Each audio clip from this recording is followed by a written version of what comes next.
이런 식으로 교육을 하는 건 알겠는데 이렇게 해서 애들이 대학교를 갈까라는 생각을 했거든요. 솔직히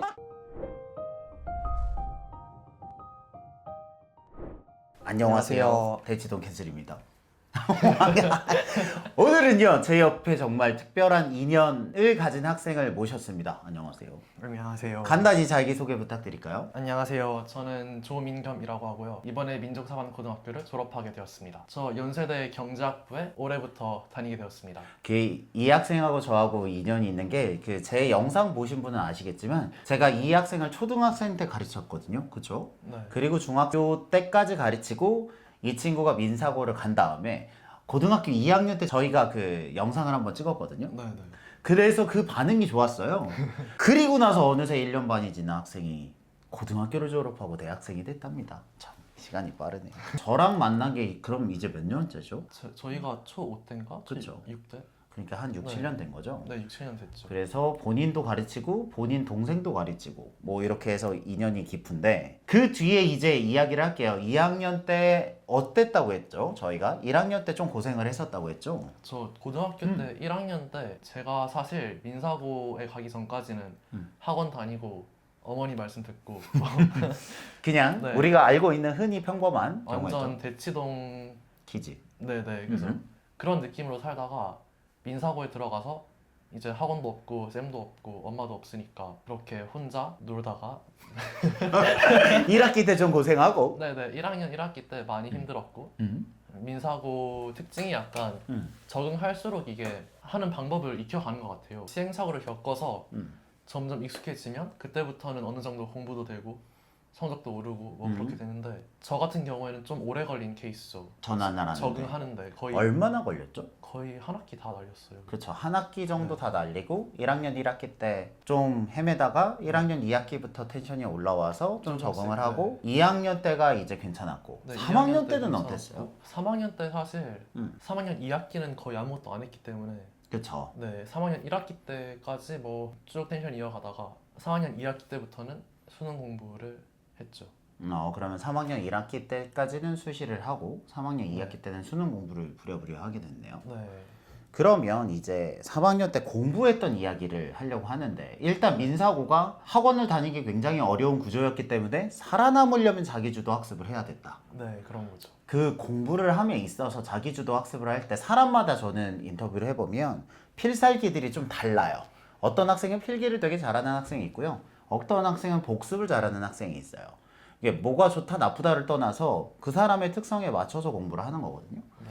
민겸 학생은 뭐가 좋았나요? 저 같은 경우에는 제가 필기를 남들보다 잘하는 것도 아니고 뭐 복습을 남들보다 더 많은 시간을 투자하는 것도 아니고 대신 저는 쌤이 주신 자료를 가지고 항상 11층에 올라가서 공부를 했어요. 11층에 뭐가 있는데요? 11층에 약간 독서실처럼 책상이 다 깔려 있고 앞에 감독쌤 한 분이 계시고 그런 면학실이라고 부르는데 거기에서 시간을 최대한 많이 보내고 방에 있는 시간을 최대한 줄이고 그리고 제가 3학년 때는 뭘 했냐면요 제 방에 있는 책을 다 없애고 3학년 때는 면학실에 제 자리가 주어지거든요. 개인 자리가 주어져서 제가 3학년 때는 방에 있는 책을 다 치우고 다 면학실에 올려놔서 공부를 하기 위해서 어쩔 수 없이 올라가야 하는 그런 상황을 만들어서 방에 있는 시간을 피했죠. 네. 얘기를 들어보니까 민겸 학생한테는 집보다는 그 면학실이 더 좋았고 네. 이제 공부를 해보면 아는 거죠. 내가 면학실이 맞는 스타일이구나. 그래서 초반에는 아예 면학실에서 위주로 공부를 하다가 네.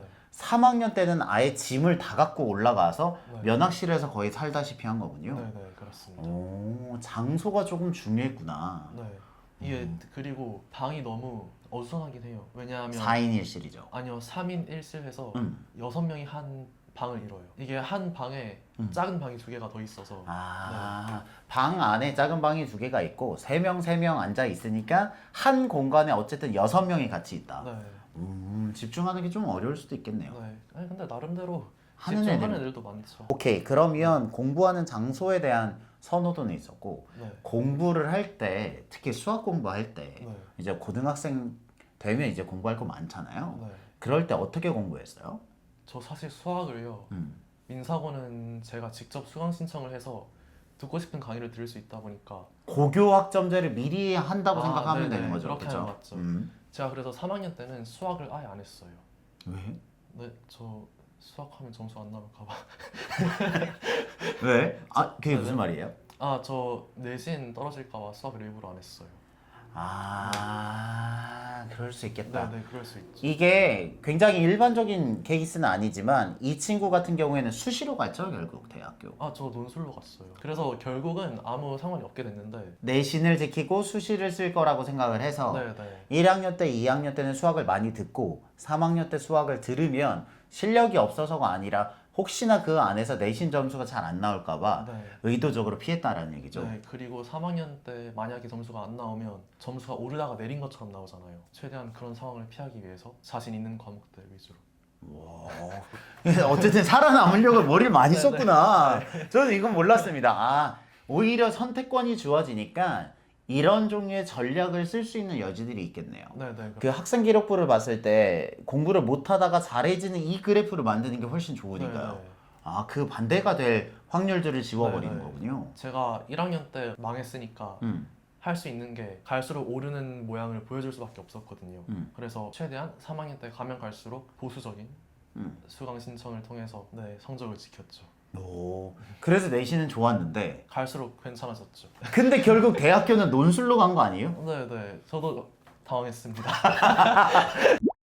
왜요? 아니, 저는 사실 음.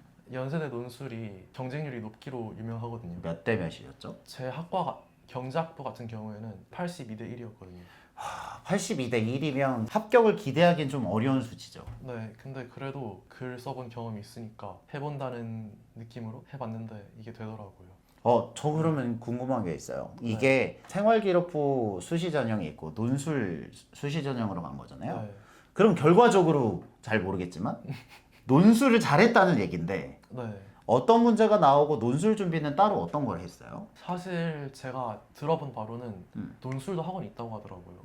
네, 근데 저는 몰랐고 저는 그래서 인터넷 서점으로 논술 준비 책 한 권 사서 그거 한번 읽어보고 시험을 봤습니다. 돌이켜보면 내가 공부를 함에 있어서 혹시 논술이나 글을 쓰거나 이런 것들이 도움이 되었다라고 하는 것들이 있을까요? 아, 그거는 민사고 수업 자체가 글 쓰는 게 굉장히 많거든요. 아, 예를 들면 어떤 거요? 예를 들어서 사회문화 수업에서 장난 아니구나. 네네. 그래서 사문 수업에서 음. 쌤께서 책을 주신 다음에 그거에 대해서 분석을 하라고 하시거든요. 예를 들어서 패스트라는 책을 읽고 거기에 나타난 뭐 사회문화적 현상을 몇 가지 골라서 왜 이러한 현상이 나타났고 그 책에서 어느 부분에서 이런 것을 찾을 수 있었는지 뭐 그런 거에 대해서 뭐 글을 막 써서 제출하게 하고 그런 걸로 수행 평가를 받기 때문에 그런 걸 계속 3년 동안 하다 보니까 도움이 됐다. 네네 자연스럽게 글 쓰는 능력이 오른다. 저는 개인적으로 좋은 고등학교가 많지만 저는 민사고가 되게 좋다고 생각하는 게 이런 류의 시도들은 일반고에서는 잘 하지 않아요. 왜냐면 네. 솔직히 이거 수능이랑 크게 관계 없잖아요. 완전 관련 없죠. 그런데도 이런 힘을 길러줄 수 있도록 연습을 했다는 그 결단력에 되게 높은 점수를 주는데 네. 그런 종류의 교육을 많이 받은 거네요. 네. 게다가 더 웃긴 거는 사회문화 자체가 수능 과목이거든요. 네. 그럼에도 불구하고 선생님께서 수능 수업을 아예 안 하셨어요. 이게 약간 진짜 야생으로 컸구나. 네네 이게 학교 수업으로는 절대 수능 공부를 할 수가 없는 구조거든요. 기본적으로. 네, 아무리 수능 수업이라고 하더라도 쌤은 교과서를 치우시고 자기 나름대로 커리큘럼을 나가셔서 근데 들으면서 좀 느낀 건 뭐냐면 세상에 모든 게 좋지 않고 모든 게 나쁘지 않거든요. 근데 민겸 학생처럼 저렇게 공부를 하면 당장 수능 시험 자체와의 연관성은 떨어질 수 있어요. 하지만 82대 1이었죠. 네. 82대 1의 경쟁률을 뚫고 논술 전형에서 합격할 수 있는 저력을 만드는 데는 크게 도움이 되었다고 생각합니다. 네네. 그거 말고는 민사고에서 배웠던 수업들이 어떤 특징이 있었어요? 기억나는 게 좀 있어요? 수업의 특징이라고 하면 쌤 마음대로 하신다. 기본적으로 네. 자율권이 넓다. 네네 선생님에게 자율권이 굉장히 많기 때문에 뭐 학기 초에 받는 강의 계획표와 다르게 흘러가는 경우도 많고 학생이 다른 학원에서 도움을 받거나 그럴 수가 없어요 수업 자체가. 학교의 수업 자체가 아주 정형화되어 있지 않기 때문에 네. 본인의 힘으로 자기주도적으로 풀지 않으면 답이 안 나오는 종류의 네. 수업들을 위주라는 거죠. 네네. 진짜 기본기 위주네요. 그러면 이번 대학교에 입학 결과 이제 동기들이 있잖아요. 네네. 대략 어때요? 그래도 괜찮죠. 나쁘지 않죠. 그렇죠. 네. 그러니까 이게 놀라운 게 뭐냐면 솔직히 민사고 학교 입장도 알 거예요. 선생님들도 어떤 문제집을 풀리면 좀 더 수능이랑 가까운지 알 거거든요. 네. 근데 그럼에도 불구하고 장기적으로 이 학생들의 실력을 위해서 그 정해진 수능 문제집이 아닌 다른 교과 과정, 그러니까 했다는 뭐 사회문화 현상을 분석하시고 이런 걸 하는 게 장기적으로 이 학생들한테 도움이 된다고 생각하니까 사람들이 싫어할 줄 알면서도 시킨 거예요. 네, 그렇죠. 그건 진짜 대단한 거라고 생각합니다. 그거는 솔직히 민사고 정도의 프라이드와 자기 확신이 아니면 쉽지 않지 않나라는 생각. 네. 쉬운 선택은 아닌 것 같아요. 굉장히 어렵죠. 그렇죠. 게다가 놀라운 게 제가 학교를 다니면서 이런 식으로 교육을 하는 건 알겠는데 이렇게 해서 애들이 대학교를 갈까라는 생각을 했거든요. 솔직히 저도 이런 살아야 되니까. 네, 저도 이렇게 공부를 해가면서 와 내가 이렇게 해서 대학을 갈 수 있을까 생각을 했는데 이게 생각보다 애들이 잘 가더라고요. 특히 학생 수 자체가 적은데도 불구하고 한 몇십 명씩 대학을 잘 보내는 거를 보면 된다. 네 되더라. 이게 되더라. 굉장히 어려운 선택지지만 되더라. 그래서 저는 개인적으로 민사고를 굉장히 좋아합니다. 그래서 이번에 동생도 이제 네, 고1 동생도. 올라가죠. 제가 그 동생도 가르쳤거든요. 그 동생이 제가 예전에 설명을 해드린 적이 있어요. 공부를 못하다가 갑자기 잘해진 경우로 그 민겸 씨 동생을 제가 예시로 들었어요. 이름은 안 했는데 수학을 진짜 어려워했거든요. 알잖아요. 아, 네네. 우리 처음 어려우면 막 울고 그죠? 막 네네. 울고 막 도망가고 막 이러다가 잘 안 됐죠. 중학교 내내 잘 안 되다가 3학년 1학기 과정부터 갑자기 잘해지더니 쭉쭉쭉 잘해져서 이제 저희 학원에 있던 그때 좋은 반으로 보내고 제가 그 인사를 했던 기억이 나는데 그 학생이 이제 고1이 된 거죠. 네 맞죠. 그쵸. 어디를 갔죠? 제 동생도 저처럼 민사고에 올해 입학을 하게 되었습니다. 와, 그러면 진짜 민겸 씨네 어머니는 진짜 좋을 것 같아요. 큰 아들은 민사고 갔다가 졸업해서 연대 경제학과 가고 둘째 아들은 이번에 민사고를 입학하고 네. 아니 어머니를 모셔야겠어요. 저 사실 집에서도 어머니도 유튜브 나오면 상당히 괜찮을 것 같다. 이게 그러니까 상당히 썸네일감이 되지 않나.